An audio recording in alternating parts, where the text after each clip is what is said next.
Hey guys, tonight we wander through the dim, mist-swirled avenues of Victorian London, where the smell of coal smoke drifts like a gray scarf around every lamppost. You hear the steady clop of a cab horse, the hiss of gaslights, and beneath it all, the restless shuffle of people who simply can't sleep.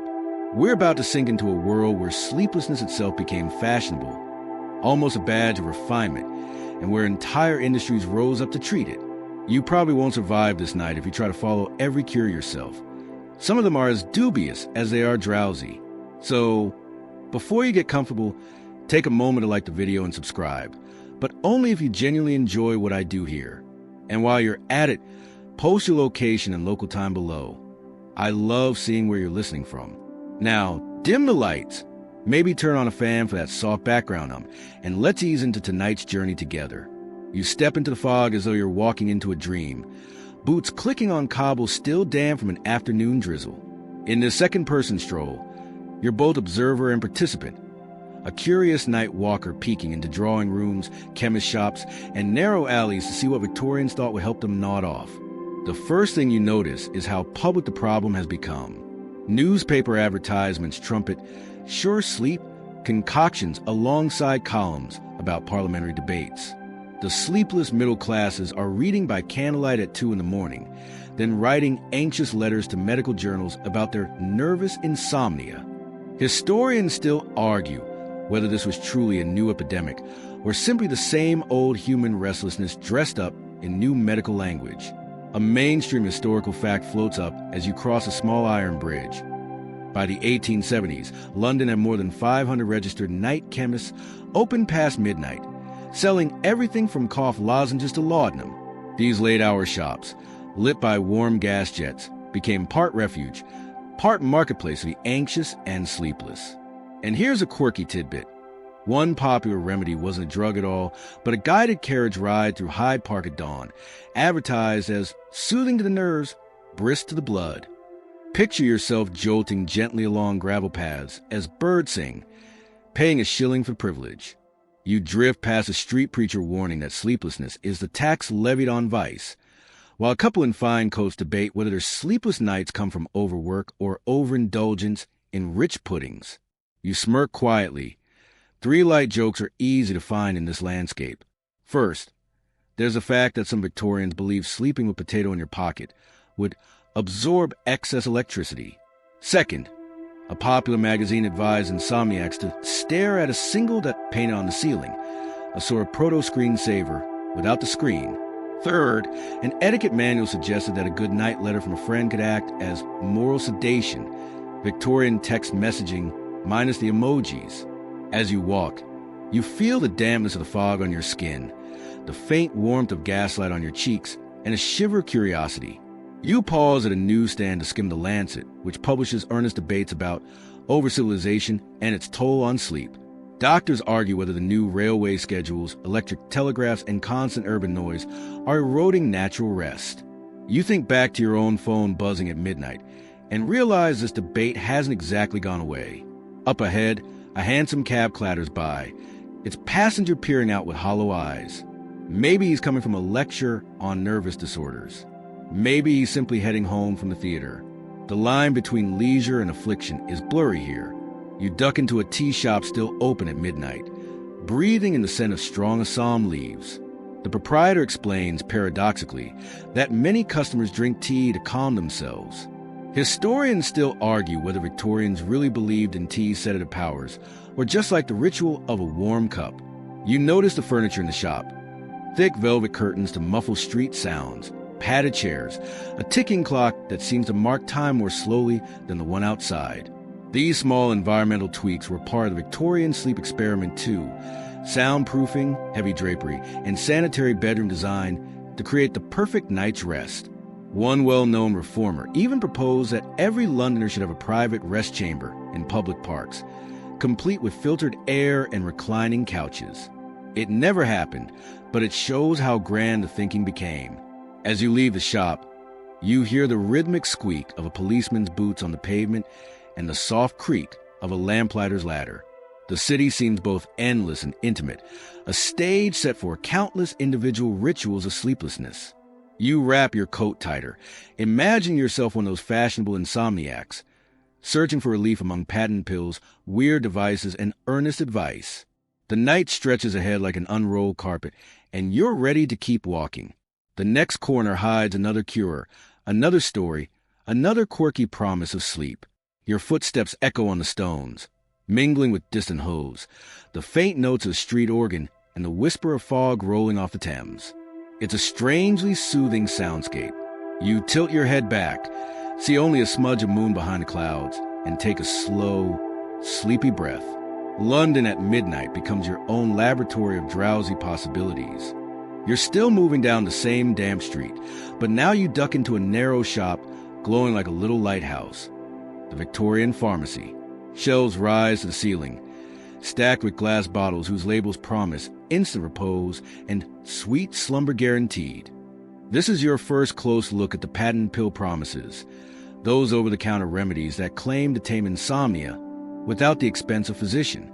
In the warm, chalky scent of ground powders and camphor, you trace your fingers along the gilt lettering of jars filled with mysterious compounds. A sleepy-eyed clerk adjusts his spectacles, ready to sell you something that may or may not work. Mainstream medical fact first. By the 1880s, Britain's patent medicine market was so vast that Parliament debated regulating the advertising claims. Thousands of products offer relief for nervous conditions, including sleeplessness, from bromide salts to chlorodyne syrup laced with morphine. Historians still argue whether these potions genuinely helped or simply dulled people into a chemical haze. Some Victorians swore they were miracles. Others whispered that they produced mornings worse than nights. Your attention is caught by a quirky tidbit. One popular insomnia pill included powdered lettuce seed. Yes, lettuce. The same plant you might munch in a salad. The maker claimed that because lettuce weeps milky sap, when cut, it must contain nature's own tranquilizer. You imagine chewing a leaf at bedtime instead of taking a tablet. The clerk even offers you a little tin, embossed with a crescent moon, and the slogan, "Sleep is wealth."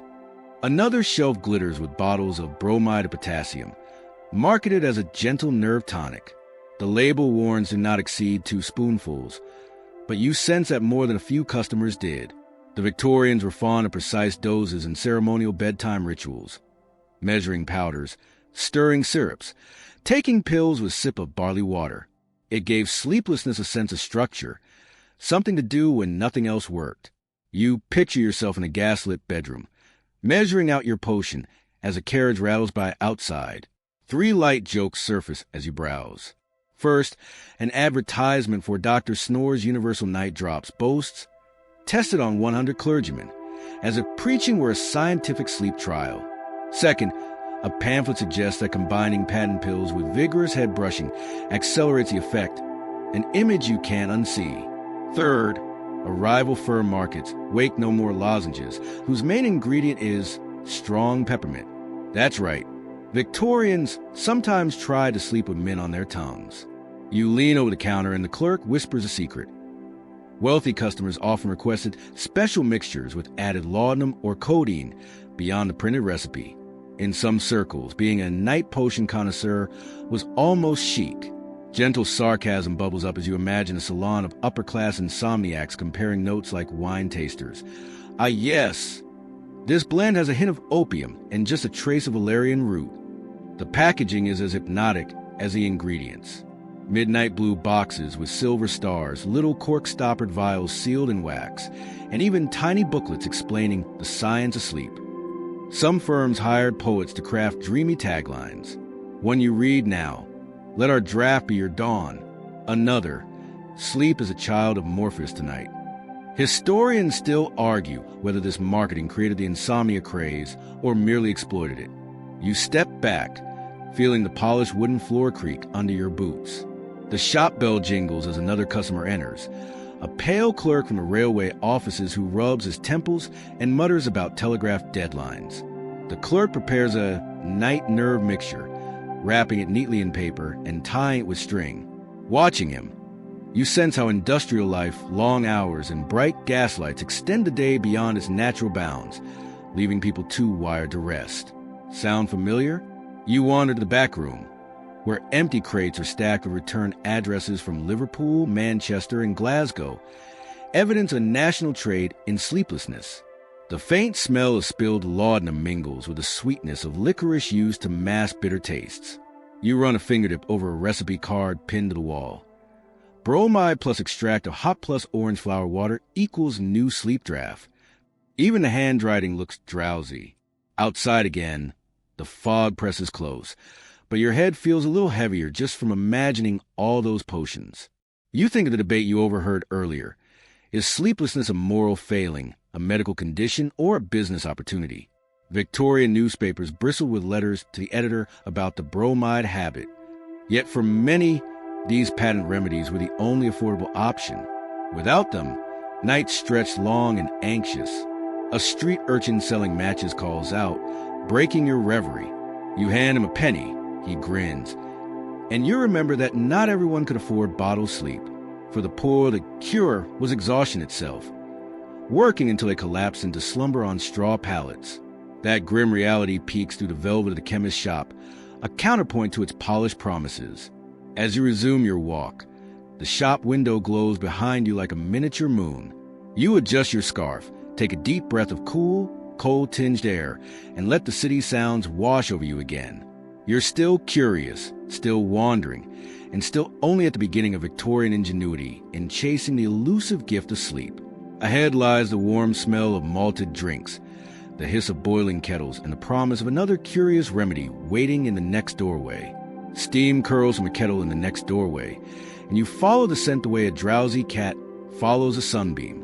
Inside, the little shop glows amber, lined with jars of herbs and tins of malt. This is where you meet the Victorian world of bedtime beverages. Soothing or not so soothing. Drinks people swore would coax them into slumber. You slip onto a wooden stool, feeling its smoothness under your palms, and watch the proprietor ladle out warm liquid into porcelain cups decorated with blue forget-me-nots. Mainstream fact first. In the late 19th century, malted milk became a fashionable nightcap, promoted by London chemists as gentle nutrition for invalids and insomniacs alike. The inventor, James Horlick, marketed it as both food and drink, and by the 1890s, it was a staple in British pharmacies. Historians still argue whether its soporific reputation came from its composition or from the ritual of sipping something warm before bed. You're handed a cup of lettuce water, a quirky tidbit of the era. The recipe is literally boiling lettuce leaves in water and drinking the pale green infusion before sleep. Doctors of the time described lettuce as mildly narcotic. You sniff it, smells like a garden at dusk, and take a tentative sip. It's mostly bland, but you imagine Victorians believing that if rabbits eat it and look so calm, perhaps you will too. The proprietor also offers hop tea brewed from the same hops used in beer, stuffed into little muslin pillows or steeped as an infusion. Each drink has its own folklore, a story murmured like a lullaby. 3 light jokes bubble up. First, one pamphlet claims that if you add 3 slow stirs clockwise and 1 anti-clockwise, the drink will confuse the nerves into rest. Victorian mixology meets wizardry. Second, a newspaper columnist wrote that lettuce water tastes like moral improvement, but failed to note any improved sleep. Third, a socialite bragged in her diary about her nightly cup of malted milk and sherry, the first proto-milkshake happy hour. The shop's back wall features an illustrated guide of correct bedtime drinks. Cocoa made with water, not milk, was considered more digestible at night. Warm beer mixed with nutmeg pops up on the list, an odd combination that Victorians thought settled the stomach. A bright poster advertises beef tea for nerves, essentially broth served in delicate cups. Historians still argue whether these hearty drinks helped sleep or just filled people so full they couldn't stay awake. You glance at the shelf of foreign imports. Chamomile from the continent, passion flower from South America, and mysterious Indian sleep spice blends sold in tiny tins. The labels show moons and stars, women in flowing gowns, or exotic temples. Marketing played on the Victorian fascination with distant lands and their supposedly ancient remedies. The reality was often just clever branding, but the stories soothed people as much as the drinks. You sip slowly, feeling warmth spread from your stomach to your fingers. The room is hushed except for the hiss of the kettle and the faint tick of a clock. The proprietor explains how customers come at all hours. Clerks after long shifts, students cramming for exams, widows who can't quiet their thoughts. They chat about recipes, swap tips, and sometimes leave little notes pinned to a corkboard. Valerian and malt work for me. Hop pillow useless. Try cocoa. It's a proto-online forum, but with actual steam rising. A faded newspaper clipping on the wall. Reports a lecture from physician. Take your evening meal early. Drink only warm infusions and avoid novels of sensation before bed. You chuckle at that last part. Victorians feared thrilling fiction would jangle the nerves, yet they happily down odd concoctions instead. You remember your own modern bedtime drink and smile at how little has changed. The proprietor sets a saucer of biscuits beside your cup and lowers his voice to share gossip. Some fashionable patients paid extra for special cordials spiked with brandy or tincture of opium. Those nightcaps worked, certainly, but left what one diarist called a foggy dawn inside the skull. This double life of innocent-looking drinks hiding powerful ingredients fascinates you. Was it a cure, a crutch, or just a socially acceptable way to dose oneself? You take another sip of the mild lettuce brew, and your eyelids actually feel heavier. Maybe it's placebo. Maybe it's just the warmth, the dim light, and the slow tick of that clock. Historians still argue whether ritual matters more than chemistry in Victorian sleep culture. Sitting here, you suspect ritual wins. Outside, the fog presses against the window like a cat wanting in. Inside, the air smells of malt, hops, and a faint hint of nutmeg. You imagine hundreds of other night drinkers across London performing the same small ceremony, each in their own kitchen or bedroom. It's a collective choreography of sleeplessness. As you stand to leave, the proprietor slips a tiny paper packet into your coat pocket. A sample of our newest blend, dreamy chamomile with a dash of mystery. You thank him, step back into the street, and feel the night wrap around you again. Your boots click. Your breath forms small clouds, and ahead you glimpse a window full of strange devices, mechanical cures promising to rock you into oblivion. The journey continues, one remedy at a time. The glow ahead turns out not to be another tea shop, but a little showroom cluttered with brass gears, velvet straps, and gleaming metal coils. You push open the door, and a soft bell rings. Inside, the smell is part oil, part new upholstery. This is a realm of hypnotic gadgets. Curious mechanical contraptions designed to lull restless Victorians into sleep the way a watchmaker lulls gears into ticking harmony. You trail your fingers across polished wood, feeling a faint hum of energy, as if each object is already vibrating with someone's desperate hopes. A mainstream fact anchors you. By the 1870s, British patent offices were flooded with applications for mechanical sleep aids. Some were rocking beds meant to imitate a cradle sway. Others used magnetism or mild electrical currents, reflecting the era's fascination with unseen forces. Historians still argue whether these devices actually worked or were simply stage props for a placebo performance. But the adverts were bold, sleep restored by science, proclaimed one handle pin on the wall. You stop at a brass-framed bed fitted with hidden cams that gently shift the mattress side to side. A placard explains it was inspired by naval hammocks. Rock the adult as the baby is rocked. You imagine yourself lying there, the room dimly lit, the mechanism whirring like a giant cat purr. Quirky tidbit. One inventor added a self-playing music box under the headboard to deliver harmonic vibrations through the pillow. Customers reported either blissful drowsiness or mild seasickness. 3 light jokes spring to mind. First, an ad for the Somno Swing boasts tested on 200 insomniac owls, clearly tongue-in-cheek. Second, a newspaper cartoon shows a man strapped into a magnetic sleep helmet, looking like an early Victorian superhero. Third, a reviewer wrote that one rocking bed worked beautifully until it rolled me clean off at 3 a.m. You wander deeper, past shelves of smaller gadgets. There's a palm-sized pocket mesmerizer shaped like a compass, meant to be held at the forehead and rotates slowly to soothe the brain. Next to it, a velvet-lined case of electric sleep belts promises mild galvanic stimulation of the spinal nerves. The clerk demonstrates by strapping one over his waistcoat and turning a tiny crank. It buzzes faintly. Very gentle, he murmurs, though his hair lifts like static. You raise an eyebrow. On a high shelf sits a row of magnetic headbands, studded with iron filings sealed under glass. They're advertised as drawing off excess energy from overtaxed minds. You recall the potato in pocket fad and chuckle at the Victorian idea of electricity as something that leaks out of humans like steam from a kettle. Historians still argue whether these magnetic therapies were cynical cash grabs or earnest attempts to harness new science. A poster on the wall shows a somnolent lantern, a rotating lamp projecting slow-moving patterns on the ceiling. Stars, clouds, gentle waves. You step under its light and watch the shapes crawl like dream fragments. The clerk whispers that some customers reported falling asleep mid-gaze, though others merely felt dizzy. You think about modern white noise machines and realize the lineage is long. At the back of the showroom stands a hulking contraption like a wardrobe with curtains. The sign calls it Dr. Thackeray's Rest Cabinet.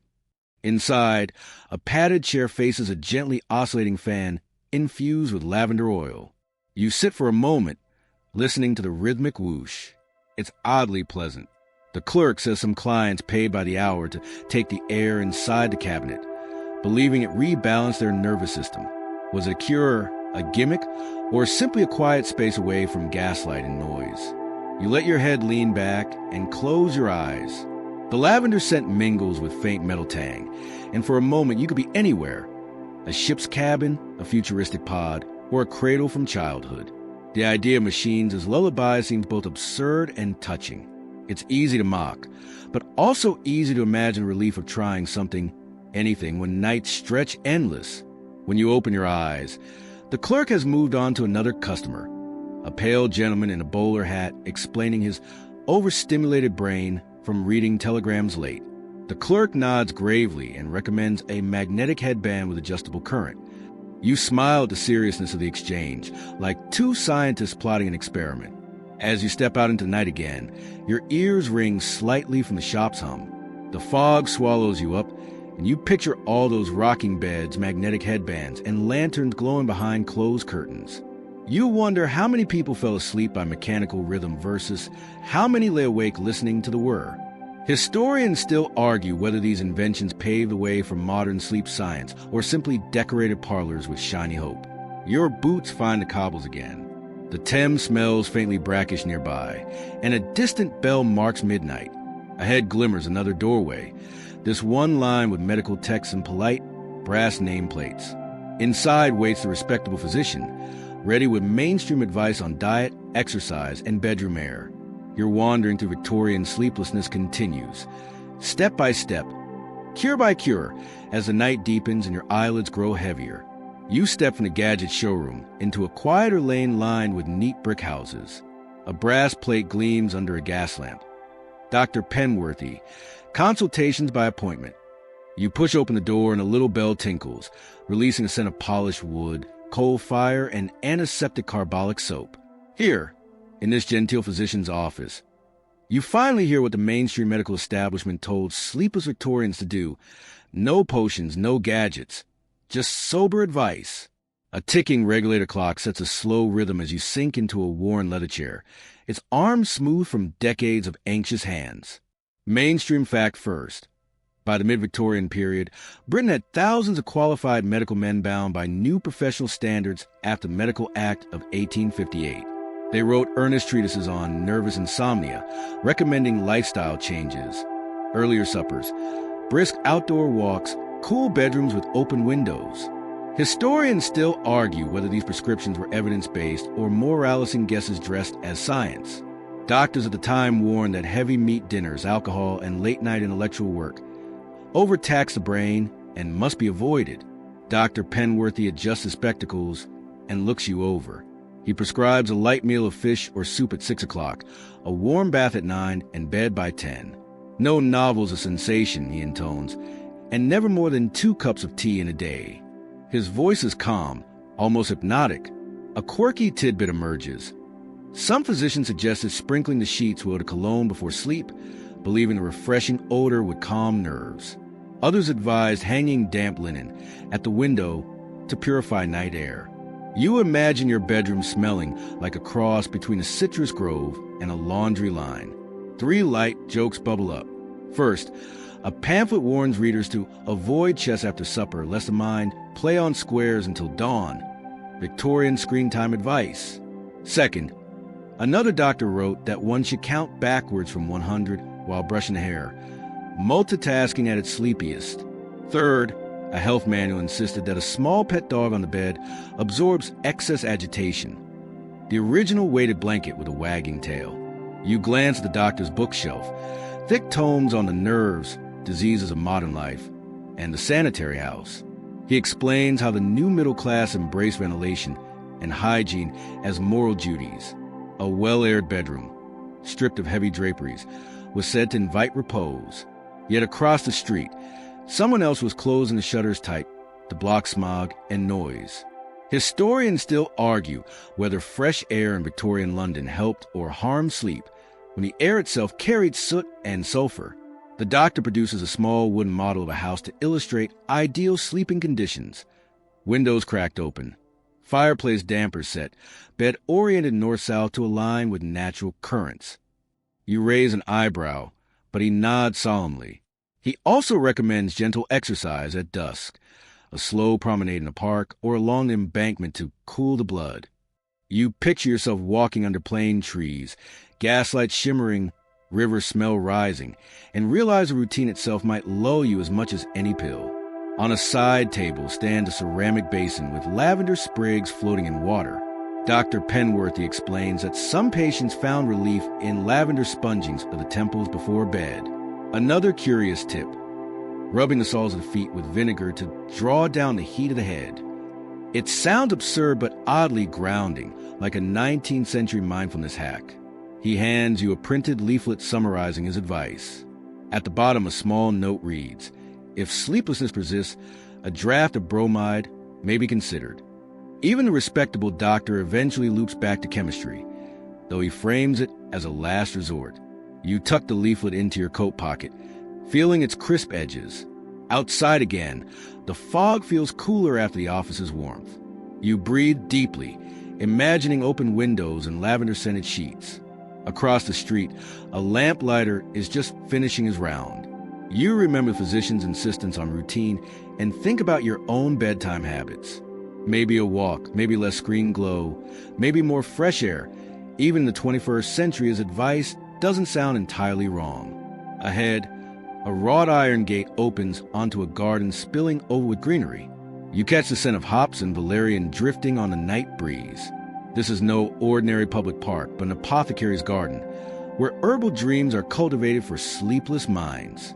You step through the gate, ready to explore the plant-based side of Victorian slumber, the next chapter in your wandering through the city that never quite sleeps. The garden swallows you in a hush of leaves and damp earth. Gaslight barely reaches to the tangled archways of ivy, so you move by scent and touch. Crushed thyme underfoot, the sweet bitter perfume of valerian blossoms at elbow height, and the faint tang of hops dangling like little green lanterns. Here, far from the respectable doctor's office, you encounter the plant-based hopes of sleepless Victorians, their backyard or window box apothecaries. Mainstream fact first. Throughout the 19th century, Britain saw a flourishing trade in patent herbal remedies. Apothecaries, chemists, and even grocers sold dried chamomile, skullcap, and valerian root by the ounce, often blended into sleeping draughts. Valerian, in particular, had a long history in European folk medicine as a nerve sedative. Historians still argue whether its modest effectiveness came from genuine pharmacology or simply from the ritual of brewing and sipping a warm infusion before bed. You run your fingers along a row of neatly labeled pots: Lavandula, Humulus, Passiflora. A quirky tidbit: Victorian seed catalogs sometimes marketed passion flower, Passiflora incarnata, not just as an ornamental, but as nature's anodyne for the overwrought brain. It was the influencer plant of its day, appearing in advertisements alongside testimonials from ladies of refinement. Another oddity: some herbalists recommended mixing hops with warm milk to produce a somnolent posset that looked and tasted like a bedtime beer latte. You can almost hear a 21st century barista pitching it as a seasonal special. You stoop to smell a cluster of camphor basil. The scent is sharp enough to clear your sinuses and wake you up rather than soothe you. Yet a handwritten sign claims a pinch placed upon the pillow invites restful dreams. 3 light jokes float in. First, the Victorians' dream pillows stuffed with dried herbs might be the prototype for today's aromatherapy eye masks, just without the cute packaging.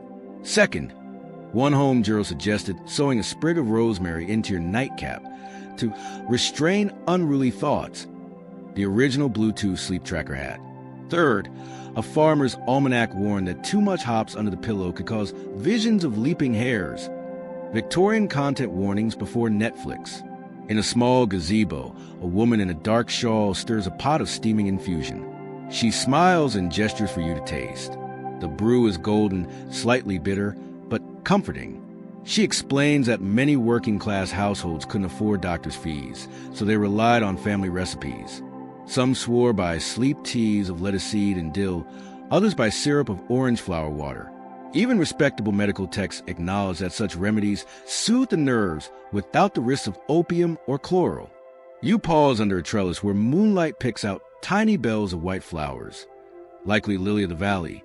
The woman whispers a warning. Not every Victorian plant was safe. Foxglove, deadly nightshade, and henbane all lurked in folk recipes for sleep. Historians still argue whether accidental poisonings from sleeping potions were rare mishaps or a hidden public health issue. You imagine some poor insomniac trying a stronger brew and waking up far later than intended. A wooden bench invites you to sit. You run your hands over its damp slats, feeling a coolness that anchors you. The air is thick with a mixed scent of hops and valerian, lavender, and mint. The combination is oddly effective. Your eyelids grow heavier even as you listen to garden's night sounds, a drip of water, a distant cart, the soft rasp of your own breath. The woman explains that Victorian herbalism wasn't only about chemistry. It was also about ritual, boiling water, steeping herbs, inhaling steam, sipping slowly, all slow the mind and body after the day's bustle. You think of your own kitchen kettle and wonder if the act of making tea still works as a cue to unwind. She hands you a folded pamphlet printed in fading ink on the calming virtues of the hop pillow. Inside, a small diagram shows a linen sachet stuffed with hop cones to be placed under the sleeper's head. The instructions sound more like a craft project than medicine.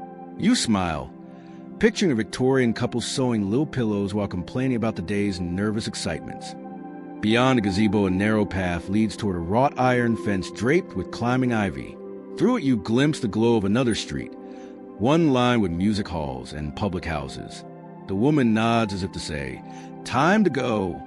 You rise, warmed by the herbal tea and slightly amused by your own creeping drowsiness. As you leave the garden, the air shifts from floral to smoky, from quiet to faintly boisterous. You're about to discover the other side of Victorian sleep culture, the home remedies whispered about in back rooms, the folk rituals borrowed from grandparents in far-off colonies, the ones doctors side-eyed but couldn't quite suppress. The street ahead hums with a different energy, promising folk rituals, whispered charms, and maybe a hint of candlelit mystery. You step from the apothecary garden onto a quieter crescent street where the fog hangs low, muffling the clatter of carriage wheels. A door stand half open, lamplight spilling onto the pavement. Inside, rows of wooden chairs face a small platform draped in velvet. A sign reads Lecture on Mesmeric Self-Control for the Restless Mind.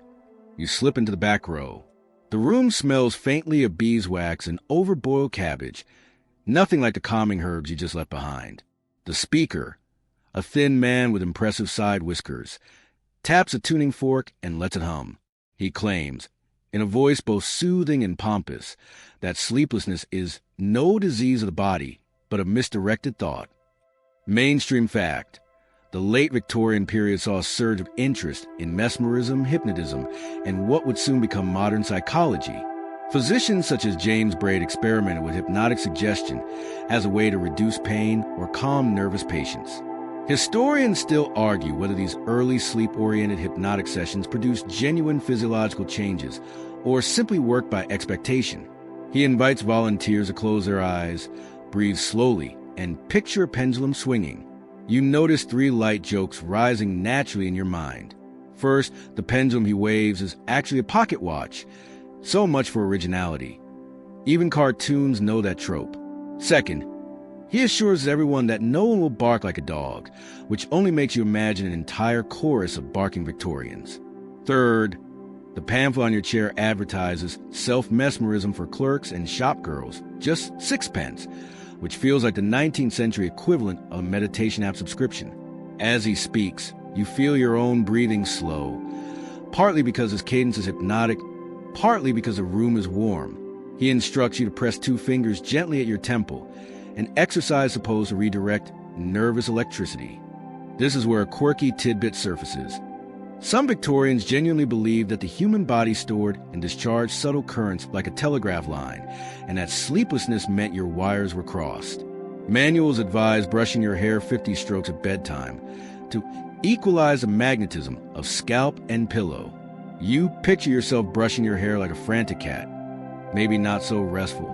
The lecturer dims the gaslights until the room glows amber. He tells a story about a banker cured of 20 years insomnia after picturing himself rowing a boat at dusk every night before sleep. Was it a true case? Historians still argue whether such testimonials were honest reporting or clever marketing. Either way, the imagery sounds lovely. You imagine gliding over a glassy lake, oars dipping soundlessly, the boat carrying you away from your buzzing thoughts. He moves on to auto-suggestion, encouraging the audience to repeat a calming phrase. You mouth the Victorian equivalent of a mantra: soft pillow, steady breath, tranquil mind. The effect is surprisingly pleasant, though the man next to you whispers custard pudding instead. Maybe he's just hungry. That's joke number 2.5. The session ends with demonstration of a mesmeric pass, his hand sweeping over a volunteer's forehead without touching. The volunteer slumps, apparently asleep. The lecturer claims that with practice, you can mesmerize yourself into slumber without drugs, herbs, or elaborate contraptions. He calls it mind over mattress. You notice the heading from your own outline echoes here. Like a secret roadmap you're following through the night. After the applause, you wander to a side table covered in pamphlets. Titles include How to Induce Self-Sleep Without Opiates and The Gentle Science of Nerve Rest. One even suggests standing barefoot on damp grass at twilight to discharge excess thought currents. You imagine modern wellness influencers calling that earthing and charging double. Outside, the fog is thickened, the street lamps halo in soft gold, and the air feels cooler against your skin. You breathe deeply, and it occurs to you that this whole sequence, the dim light, the slow voice, the rhythmic suggestions, might be working on you just as it worked on Victorian insomniacs. Your shoulders drop, your jaw unclenches. You turn toward the station, remembering that next on your path lies the so-called sleepy spa circuit. Trains, sea breezes, and the promise of rest cures await. Victorian travelers believed that leaving the city smoke behind could reset their frazzled nerves. Whether it was the minerals in the water or simply the novelty of travel, historians still argue, but you're ready to board and find out. A low whistle drifts across the station as you approach. Steam curls from a waiting locomotive painted deep green with gilt trim. Its brass fittings glint faintly in the morning fog. You climb aboard a third-class carriage where wicker seats creak and windows rattle. This is your ticket to the sleepy spa circuit, the Victorian version of wellness tourism. Outside, porters load trunks stenciled with names of hydropathic resorts and seaside retreats. The whole platform smells of coal smoke, leather, and a faint tang of sea salt carried inland by the wind. Mainstream fact. By the mid-19th century, hydropathic establishments had popped up all over Britain and the continent, promising rest cures for nervous disorders, sleeplessness included. Some were grand hotels with marble baths, others humble boarding houses near mineral springs. Physicians prescribed weeks of taking the waters, fresh air, and regimented routines. Historians still argue whether these regimes actually healed anything or simply provided a socially acceptable vacation for the overworked middle class. The train lurches forward. You watch the city fade. Chimneys, gaslights, endless rows of brick houses giving way to hedgerows and misty meadows. A steward in a neat uniform offers you a tin cup of lukewarm barley water, a supposed nerve tonic. You sip and wonder if it's basically Victorian Gatorade. That's light joke number 1. Across from you, a lady fans herself while explaining to her friend that the seaside ozone oxygenates the brain.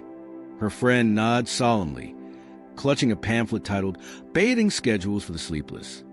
You can't help imagining it as a timetable for mermaids. Joke 2. Hours later, you arrive at a sprawling resort perched above a gray-blue bay. The building resembles a cross between a country manor and a hospital. Long verandas, iron railings, rows of wicker chairs facing the sea. A doctor in a frock coat greets you with a polite bow. He explains your daily program. Rise at dawn, a glass of mineral water, a brisk walk along the cliffs, then alternating hot and cold baths to stimulate the circulation. After lunch, silence in a darkened room, gentle massage, and perhaps a tepid milk drink before bed. You think of modern spa itineraries and realize nothing much has changed except fonts. Quirky tidbit.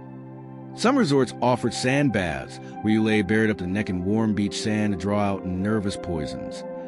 Others had sleeping balconies, outdoor platforms with rows of cots where patients napped in sea air, swaddled in blankets like Victorian caterpillars. One hydropathic doctor even promoted rolling downhill on grassy slopes to jostle the spleen into harmony. Joke 3 writes itself. You picture a row of dignified gentlemen tumbling like bowling pins. As the afternoon wanes, you stroll the cliff path.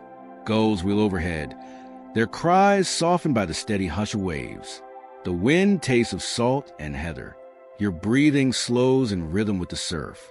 Whether or not the mineral waters do anything, you feel a real shift just from leaving the city's clamor behind. You pass a group of guests practicing respiratory drills. Slow inhales, long exhales, arms raised like semaphore flags. They look like a class of sleepy yoga beginners before yoga was invented. Inside the main hall, a pianist plays gentle nocturnes while patients sip weak cocoa. The staff dim the gaslights early, believing that darkness at dusk cues the body to rest. Historians still argue whether the success of these spas was due to the treatments or the enforced routine.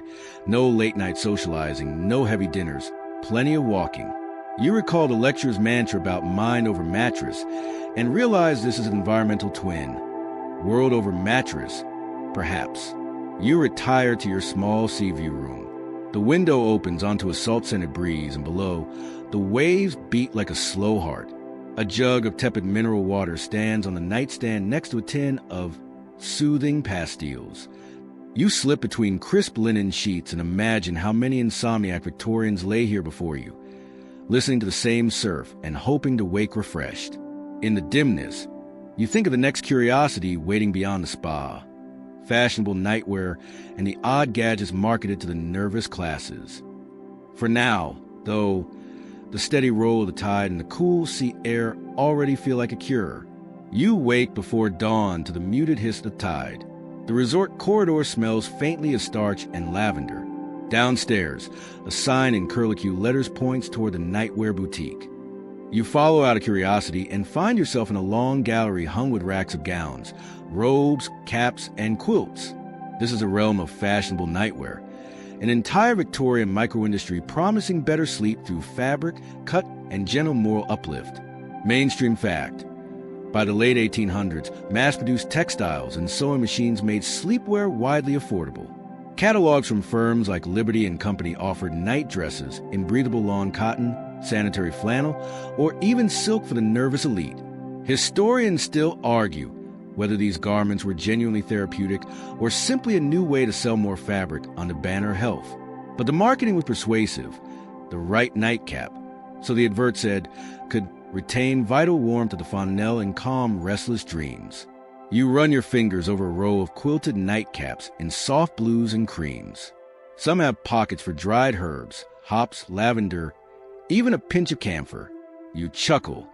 The original aromatherapy insert long before scented pillow sprays. That's light, joke 1. Nearby, a saleswoman extols a weighted quilt for the nervous gentleman, filled with shot beads to anchor the frame during slumber. You picture a Victorian prototype of the modern weighted blanket. Joke 2.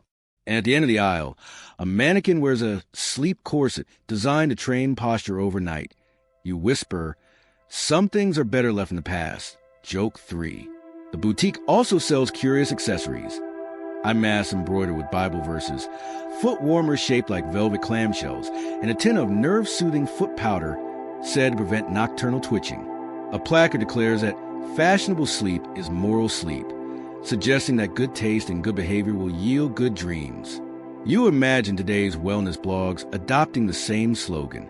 A seamstress invites you to a fitting room where bolts of flannel line the walls. She explains that sanitary sleeping garments were cut loose to allow air circulation, an early nod to sleep hygiene.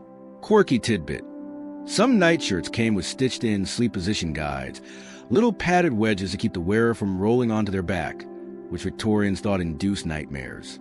You can almost see the pattern drawing, a human burrito with training wheels. Through a curtained doorway, you glimpse a workshop where young women stitch lace by gaslight. The seamstress whispers that half their orders come from anxious city clerks who buy mail-order rest kits containing a nightcap, herbal sachet, and a printed bedtime prayer. She shrugs. They say it works. Historians still argue whether these material props help by sensory comfort or by the power of suggestion. After all, slipping into a soft garment, darkening the room, and drawing a heavy quilt over your body are rituals that signal rest to your nervous system. Even now, you feel a tug of drowsiness, imagining it. You pick up a leaflet advertising the new patent night vest for ladies. Preserves modesty, invites Morpheus. The illustration shows a serene woman reclining under a canopy bed draped in gauze. The copy promises coolness in summer, warmth in winter, and freedom from sinful tossings. You smile at the earnestness. Past the racks, a window looks onto the cliff path where other guests stroll in their morning wraps. Faces pink from sea wind. Beyond that lies the next chapter of your wanderings. The crowded boarding houses of the industrial city, and in inventive ways people muffled noise. For now, you step back into the hall, the scent of new cotton and dried hops clinging to you like a sleepy aura. You imagine tucking a sprig of lavender into your own pillow tonight, just as they did then, and almost feel the weight of the quilt on your shoulders already. By late afternoon, the seaside resort fade behind you. You board another rattling train, but this time it carries you inland toward the industrial city, back to brick chimneys, horse carts, and the ceaseless clank of foundries. When you step out the station, the air feels heavier, tinged with coal smoke and damp cobblestones. You follow a narrow lane to a row of boarding houses stacked shoulder to shoulder, their windows glowing like tired eyes. This is where many urban Victorians spent their nights, and it's here that noisy neighbors became a major enemy of sleep. Mainstream fact: industrial Britain saw unprecedented urban crowding. Lodging houses crammed multiple tenants into thin-walled rooms. Street vendors hawked were as late into the night. Tram bells, hooves, and barrel organs filled the air. Historians still argue whether Victorian noise pollution was worse in the days, or simply more novel to ears accustomed to rural quiet. Either way, people devised inventive noise-masking strategies long before white noise apps. Inside the boarding house, you climb a narrow staircase lined with peeling wallpaper. The hallway echoes with coughs, a crying baby, and somewhere below, a drunken rendition of Rule Britannia. Your small rented room contains a sagging bed, a washstand, and a view of a back alley. On the sill sits a curious contraption, a tin cylinder with slotted sides and a hand crank. You turn it experimentally. A gentle whirring fills the room. This is a sleep ventilator, half fan, half white noise generator. Joke one, the Victorian equivalent of your phone's rain sounds playlist minus Bluetooth. A neighbor pokes her head in to show off her own trick. She keeps a small aquarium with a trickling water pump. The burble masks street noise, she claims, while also ionizing the atmosphere, a word she pronounces as though it's magic. Quirky tidbit. Some household hung heavy tapestry or extra thick curtains, not for warmth but to absorb sound. Others stuffed keyholes with cloth or set bowls of vinegar on the sill to settle the air. Historians still argue whether these rituals actually dampened noise or just gave anxious sleepers a sense of agency. You wander down to the common kitchen where a man hammers together a soundboard out of scrap wood and felt, which he plans to hang behind his headboard. He explains that a pamphlet from a temperance society advised building such barriers to exclude corrupting street excitements. Joke 2. It looks suspiciously like a Victorian DIY podcasting booth. Nearby, a girl shakes out a bag of dried peas, saying she sprinkles them on the floor above to warn off night prowlers. She winks. Maybe she's joking. Back in your room, you notice another tactic. A small box of sleeping ear wool, tufts of soft lamb's wool sold in chemist shops to be rolled and inserted in the ears. The box promises perfect silence of the most delicate nerves. You roll a tuft between your fingers. It's basically an early earplug. Joke 3. You imagine a modern product called Victorian ear clouds trending on TikTok. As night deepens, you lie on the sagging bed listening to the layered sounds. Street hawkers packing up, carriage wheels fading. Someone practicing scales on a violin 2 floors below. Oddly, after a while the sounds merge into a kind of city lullaby. You recall the spa silence and realize the contrast. Here sleep came not from stillness but from adaptation. Finding your own pocket of calm amid chaos. Perhaps that's why many boarding house dwellers kept small rituals. A scented handkerchief over the eyes, a prayer muttered 3 times, or the steady winding of that tin noise machine until its hum carried them into dreams. Through the thin wall you hear your neighbor humming. It's not unpleasant. It threads through the darkness like a soft guide rope. You imagine thousands of Victorian insomniacs doing the same, humming, rocking, inventing contraptions, each searching for their own little soundscape of rest. The thought makes your eyelids droop. Tomorrow, you'll wander from this noisy war and back into the scent of foreign bazaars, where imported remedies promise yet another path to slumber. You leave the boarding house at dawn, Soot Street but curious, and follow a different lane into the district known for its oriental bazaars. Stalls crowd under striped awnings, and the air swirls with incense, roasted nuts, and the clang of bells. You've stepped into a world of exotic imports. The sleep aids and curiosities Victorian London imported from its colonies and far-off trade partners. As you walk, you glimpse glass jars filled with amber liquids, bundles of unfamiliar leaves, and pyramids of little clay cones that promise to soothe the nerves. Mainstream fact: Britain's imperial reach funneled a steady flow of substances into Victorian pharmacies. Opium from the Ottoman Empire, Hindu incense from India, cocoa wines from South America, and Turkish sherbet powders said to calm digestion and mind. Advertisements blended mystique with pseudoscience. Historians still argue whether these imports were more effective than homegrown remedies or simply offered a romantic placebo of the East. You pause at a stall draped with saffron dye cloth. A merchant in a fez lifts a tiny vial of dark syrup and whispers Turkish sleeping cordial. He claims it contains opium, but only in the gentlest trace. The label shows a crescent moon cradling a baby, branding as subtle as a bedtime teddy bear. You imagine a Victorian parent spooning this into a restless child. Your inner modern voice mutters, "Yikes," but you keep your expression serene. That's light, joke 1. Next stall, bundles of dried leaves labeled Indian Dream Herb, with instructions to burn a pinch on a coal and inhale the smoke. The seller calls it Sacred Sleep Incense.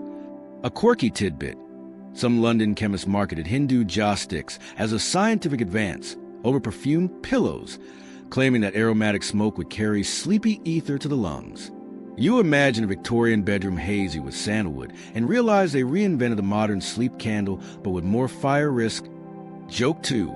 Further along, you find bottles of Vin Mariani, a coca-infused wine imported from France, praised by celebrities and even a few popes. It was sold as a tonic for fatigue, anxiety, and insomnia, contradictory effects by today's standards. Historians still argue whether its popularity came from genuine relief or the stimulating buzz masked by marketing. You picture a Victorian insomniac sipping a glass and then pacing the floor at 3 a.m. Joke 3 writes itself. You pass a spice cellar with jars of nutmeg, cinnamon, and cardamom, explaining that a pinch of nutmeg in warm milk secures 6-hour slumber. Another hawks Chinese sleep beads, tiny spheres of carved jade meant to be rubbed between thumb and finger until drowsiness overtakes you. Whether they worked or not, the tactile ritual probably did what modern fidget gadgets do. Give your mind a soft focus. A narrow alley leads to a dim tea shop with silk hangings and low benches. You sit and taste a blend called Persian Night, heavy on chamomile, saffron, and honey. The proprietor explains that many Victorian visitors craved novelty. A drink that evoked far-off deserts or temples was half the cure. You swirl the tea, thinking of your hops pillowback at the seaside resort and how this foreign infusion offers the same promise under a different name. Historians still argue whether Britain's fascination with imported remedies reflected genuine cross-cultural curiosity or a kind of anxious consumerism. Either way, these bazaars gave sleepless city dwellers an escape. If not into real sleep, then into a fragrant fantasy of elsewhere. As you leave, the shopkeeper presses a small sachet of dream spice into your palm. It smells of rose and musk and something you can't quite place. The scent lingers on your fingers as you step back into the cold London air. You head toward a quieter street where the glow of a temperance hall beckons. Tonight, moralists will lecture on vice, caffeine, and sinful reading as the real causes of insomnia. After bazaars of opium syrup and cocoa wine, the contrast will be sharp, but perhaps revealing. You pull your coat tighter, the little sachet warm in your pocket like a secret talisman, and walk on. You push open a heavy oak door of the temperance hall and step into a space that feels like a chapel without an altar. Rows of wooden chairs face a low platform. Kerosene lamps flicker against whitewashed walls.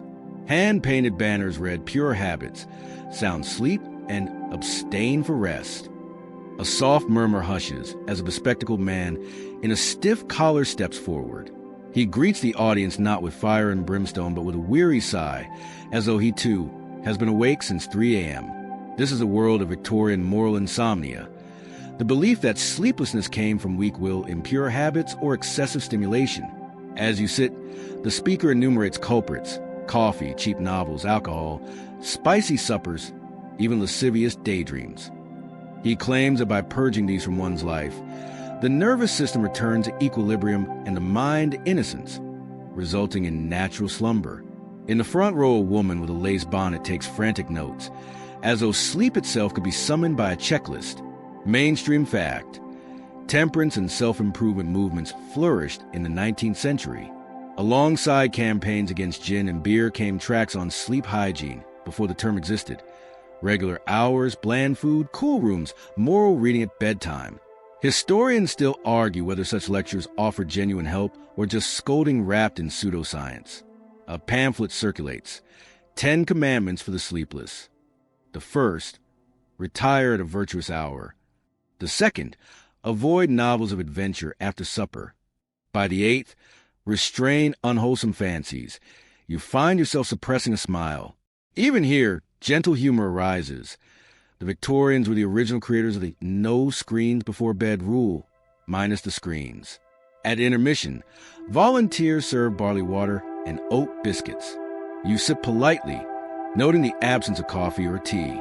A young man confides that he has tried every imported cordial, but still lies awake. Perhaps, he whispers, the cure is dull speeches. You chuckle quietly. Joke one writes itself. Temperance is a sleep aid, because nothing knocks you out like a long sermon. On a side table sit strange contraptions: a wooden nerve brush to stroke over the scalp, a leather belt filled with iron filings to ground excess electricity, a small glass orb labeled magneto-soother said to calm restless minds. Victorians loved gadgets as much as remedies. Some even claim that holding a lump of coal near the heart at night drew off nervous heat. You imagine the carbon smudge on a white nightgown. Joke 2. A frail doctor with mutton-chop whiskers explains his natural slumber regimen. No meat after noon, a brisk walk at dusk, silent prayer at bedtime. He says this worked for a duke who hadn't slept since the Crimean War. Whether true or not, the story spreads like a bedtime legend. Historians note how these regimens combine moral virtue, mild exercise, and ritual, elements modern sleep therapists still recommend, though without the sermons. You wander the back where a display of wholesome literature promises restful reading: moral biographies, geography manuals, dull travelogues. A sign proclaims, read one chapter nightly and sleep shall ensue. You picture a reader nodding off mid-paragraph about the tides of the Baltic Sea. Joke 3. As the meeting closes, the speaker blesses the audience with a slow benediction. May your hearts be pure, your digestion mild, your minds untroubled and your dreams serene. The crowd files out into the fog, some clutching pamphlets, others exchanging addresses for a sleepless soul support circle. Even without imported cordials, they have found a kind of community, a place to sit together, listen, and hope for rest. You step back into the night. The sachet of dream spice still rests in your pocket, its scent mingling with barley water and lamp smoke. Ahead, the glow of a gas lamp marks the entrance to the riverside promenade.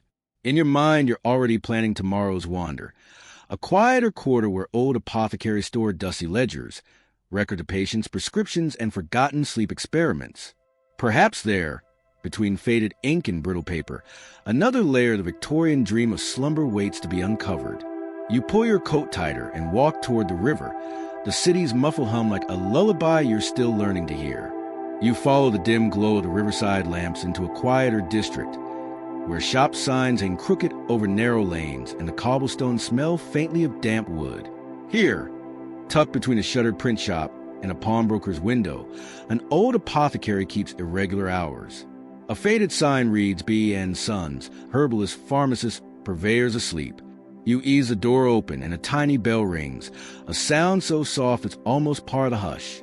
Inside, shelves rise to the ceiling, lined with glass bottles labeled in curling script, valerian, hops, lettuce seed, wild lettuce syrup, even lunar extract. A black cat naps on the counter, tail flicking like a metronome. The apothecary, a stooped man with ink-stained fingers, greets you with a whisper. In Victorian cities, such chemists were more than shopkeepers. They were counselors for the sleepless, dispensing powders, potions, and sometimes just a sympathetic ear.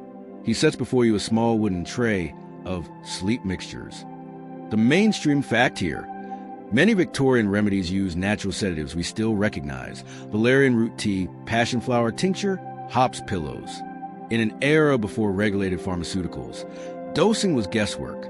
Historians still argue whether some mixtures genuinely soothed or merely sedated with alcohol and opium hidden under herbal names. The apothecary shows you a packet marked bromide of potassium for restless nights. This was once hailed as a scientific breakthrough for calming nerves. Yet bromides left users sluggish, sometimes confused for days. Victorians accepted these trade-offs the way we accept grogginess from over-the-counter sleep aids. You roll the little packet between your fingers, imagining its chalky taste. Joke one surfaces. Victorian cure for insomnia. Sleep now. Remember nothing later. On a high shelf sits a jar labeled syrup of lettuce. The apothecary chuckles that it is lettuce for the head, not the stomach. Wild lettuce contains mild sedative compounds, though in tiny amounts. Some customers swore by it. Others swore at it. He also offers fennel seed draught for dreams as sweet as fennel itself. Victorians were nothing if not poetic with labels. Across the room stands a lock cabinet. Inside glimmer cobalt bottles of laudanum, an opium tincture mixed with wine. Officially sold as a painkiller, it doubled as a last resort sleep aid. The apothecary's tone lowers when he admits that some regulars came nightly for a few drops, building tolerance. He confides, it works until it doesn't. Joke 2 comes easy, guaranteed to help you sleep if you don't mind never waking up on time. You browse a basket of dream pillows stuffed with dried hops and lavender. The apothecary encourages you to squeeze one. It crackles faintly, releasing a scent like a meadow after rain. He explains the ritual. Place it under your pillow, breathe deeply, and think virtuous thoughts. Whether herbal aromatherapy or placebo, the act itself is calming. Historians note how such rituals blurred medicine and magic. Even today, we light candles or diffuse oils hoping for the same effect. On the counter, a handwritten register records customers' sleep struggles. Mrs. P cannot stop worrying about her son at sea. Mr. R wakes with visions of debts. These entries humanize the sleepless Victorians. You picture them clutching brown paper parcels on their way home through fog. Joke 3 arises gently. Everyone leaves with a bottle. Only the cat sleeps soundly. The apothecary invites you into a back room where dried herbs hang like paper lanterns. He explains that some remedies were taken not by mouth but by atmosphere, smoke, steam, or even herbal fumigations released near the bed. A small copper kettle hisses quietly, sending up a sweet mist. You breathe it in and catch hints of chamomile and mint. The old man smiles. If nothing else, it clears the sinuses. Mainstream historians note the rise of professional pharmacy in the late 19th century, shifting from folk cures to standardized products. Yet here you see the overlap, science and superstition sharing shelf space. In a corner stands a magnetized water carafe that claims to neutralize nocturnal excitability. Even the apothecary shrugs. Some customers swear by it, others return it with a scowl. As you leave, he wraps a small sachet of lavender and hops for your pocket. For the road, he says, inhale whenever the city feels too wakeful. The black cat opens one eye unimpressed. Outside, the night air feels cooler, tinged with lavender and chimney smoke. You walk along the riverbank with the water lapped slowly at the stone, your footsteps echoing between iron railings. The city's noises recede until only a distant carriage clatter remains. With each breath, the apothecary's blend lingers like a whispered lullaby. Victorian chemists offered no miracle, but in their dim shops people found at least a hope of rest, a place to pause, breathe, and believe that sleep might return. You follow the lavender-scented breeze from the apothecary's door toward a crescent-shaped square line with tidy Georgian houses. Here, long before sleep clinics and blue light filters, a small circle of nocturnal experimenters gathers. They call themselves the Restless Society, and unlike the moral reformers or the chemists, they're convinced insomnia can be cured by engineering the environment itself. They invite you in with conspiratorial whisper, as though revealing a secret club rather than a research project. Inside a drawing room stripped of furniture, you see mattresses arranged in neat rows on the floor. Heavy curtains block all streetlight. Thick rugs muffle every creak. In the center stands a curious contraption of copper pipes and soft hissing valves. This, they explain, is an air improver, a device to release carefully balanced aromas at night. Tonight's blend, orange blossom and ozone, they believe the right mix of scents and humidity can reset the nervous system. The mainstream fact here, the Victorians really did experiment with atmospheric cures in sanatoria and private homes. Ventilation, humidifiers, even oxygen rooms were touted as remedies for nervous conditions. Historians still argue whether these rooms offered measurable benefit or simply a sense of ritualized control. One gentleman demonstrates his somnolent color scheme. He has painted his bedroom walls a pale sea green and replaced heavy Victorian prints with simple geometric patterns. Too much stimulation, he says, keeps the mind awake. You smile at the proto-minimalist aesthetic. Joke one whispers through your thoughts. The first sleep app was just green paint and less clutter. In a corner, a woman cranks a hand-powered sound machine. A wooden box that emits a faint rushing noise, imitating wind through trees. She explains it masks the sound of carriage wheels at night. Modern listeners would call it white noise. Victorians called it soothing roar. The group debates whether the roar should be tuned to the ocean or the forest. Historians note this as an early experiment in soundscapes for sleep. Joke 2. Victorian white noise, because you can't tell your upstairs neighbor to stop waltzing at 2 a.m. At another table, someone displays phosphorescent clocks with dimly glowing numerals, painted with early luminous compounds so insomniacs wouldn't have to light a candle to check the time. The inventor claims fewer awakenings and less time anxiety. You imagine the faint green glow pulsing on a marble mantle, a 19th century version of the digital clock's blue glare. The Restless Society also tests sleep postures borrowed from military manuals, yoga treatises, and folk tradition. They invite you to lie on a straw mattress and try the recumbent triangle. Legs angled, arms crossed like a sarcophagus. They believe certain positions press nerves in a way that slows the heart. Whether true or not, the exercise makes you aware of how tense your shoulders have been. Joke 3. Inventing yoga nidra while wearing a corset, peak Victorian innovation. Mainstream history records the rise of sleep hygiene as a medical concept at the turn of the century. Yet here, decades earlier, you see laypeople improvising it. Dim rooms, steady noise, neutral scents, uncluttered decor. Some of their ideas anticipate what modern sleep specialists advise.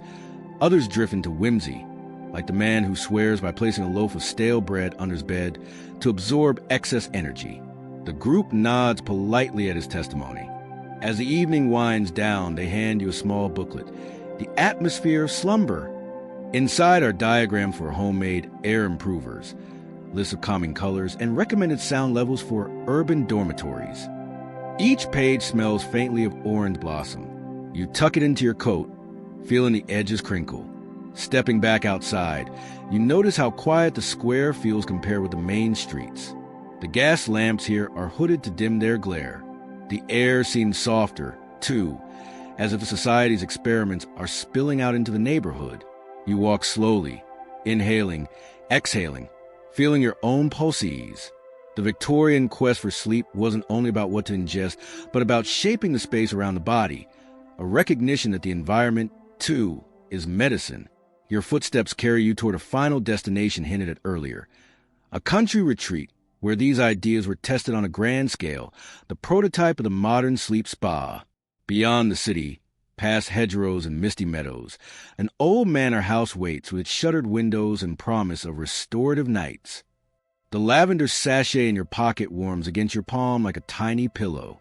The gaslights fade behind you as the road becomes gravel, and the night air tastes of wood smoke and dew. Each breath draws you closer to the next chapter of this wandering Victorian lullaby. The gravel crunches more softly now as you leave the last flicker of gaslight behind. A low mist drapes the hedgerows, silvered by a veiled moon. Up ahead, a long, ivy-clad manor house emerges in the dark like a ship easing through fog. A wooden sign sways gently. Somnus House, a rural retreat for the restless. You push open the iron gate and follow a torchlit path to the great oak door. The air smells of damp grass and faint lavender, as though the apothecary's sachet has already infused the countryside. Inside, the hall is dim, lined with soft-carpeted corridors and whispering attendants. No clocks, no mirrors, no sharp angles, just muted greens and creams, thick curtains, and gentle lamplight. In one room, a wide fireplace burns low, its embers crackling like slow rain. This is a prototype of a Victorian sleep spa. Part sanatorium, part country hotel, part stage set for the dream of perfect rest. An attendant leads you to a high-ceilinged chamber where the windows are thrown open to the night air. A brass bed stands in the center, draped with light quilts and a small pillow stuffed with hops and rose petals. Beside it sits a slumber cabinet of remedies, barley water, valerian tea, a tin of somnus biscuits. Mainstream fact: in the late 19th century, such retreats, often run by doctors or wealthy patrons, combined dietary regimes, outdoor walks, herbal tonics, and strict schedules, anticipating modern wellness resorts.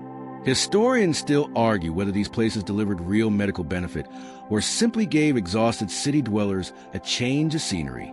A doctor with a kindly face outlines a program. Rise with dawn bells, stroll through the herb gardens, dine on plain but nourishing fare, read only uplifting books before bed. No stimulants, no heavy discussions, and, most radical of all, no laudanum or bromides. He believes the land itself heals. His wife has filled the corridors with wildflowers and the scent of hay. Joke one bubbles up. Victorian sleep spa. Come for the fresh air. Stay because there's nothing else to do. You wander the grounds before turning in. Gravel paths wind between kitchen gardens, apple orchards, and rows of hops drying on tall poles. Tiny wooden gazebos offer benches for sunset contemplation. In one, a patient dozes with a blanket over their knees. Another sketches the herb beds in a notebook labeled Somnus House Dream Journal. You catch the fragrance of lemon balm and mint. Victorians loved to catalog even their dreams, believing analysis might reveal a cure. In the main lounge, a harpist plucks slow arpeggios, the sound mingling with the ticking of a hidden clock.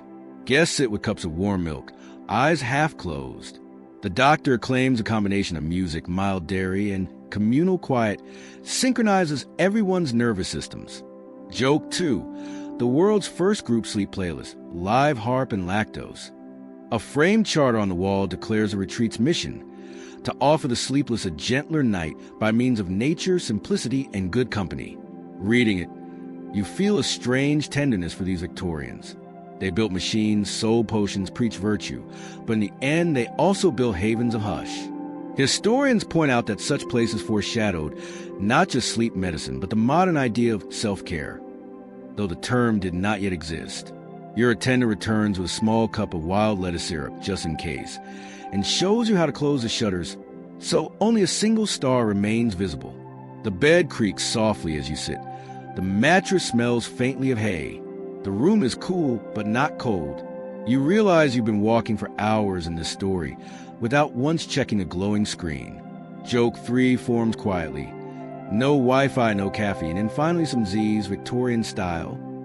As you lie back, the faint harp arpeggios drift through the wall like a tide.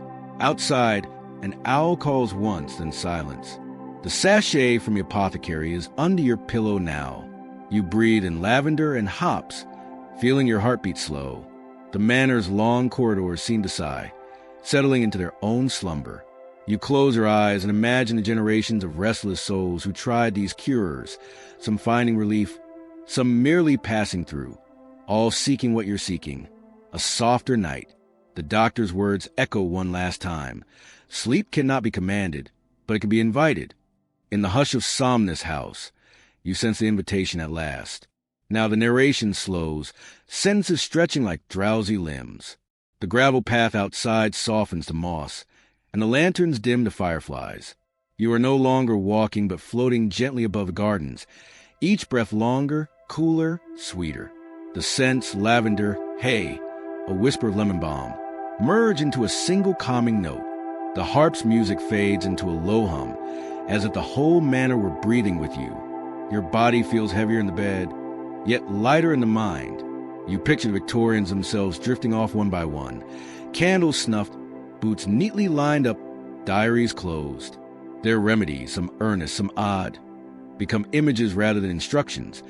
A hop's pillow turning into a green field, a temperance sermon dissolving into a lullaby, a copper air improver melting into mist. All these experiments reduced to one universal wish: to rest, to let go. Each exhale smooths the edges of the room. Each inhale draws in a little more quiet. Time stretches, the clock hands blur. Even the owl outside grows still. You can almost hear the heartbeat of the house itself. Slow and steady, a rhythm your own begins to match. Stay with that rhythm. Let the sachet under your pillow be a tiny anchor scent, a reminder of all the small, kind attempts at rest that came before you. There's nothing left to do now. The story has wandered its full length, through city streets and apothecaries, lecture halls and gardens, and finally here, to a cool room with open shutters and one patient star. You are safe. You are welcome. You are already half asleep.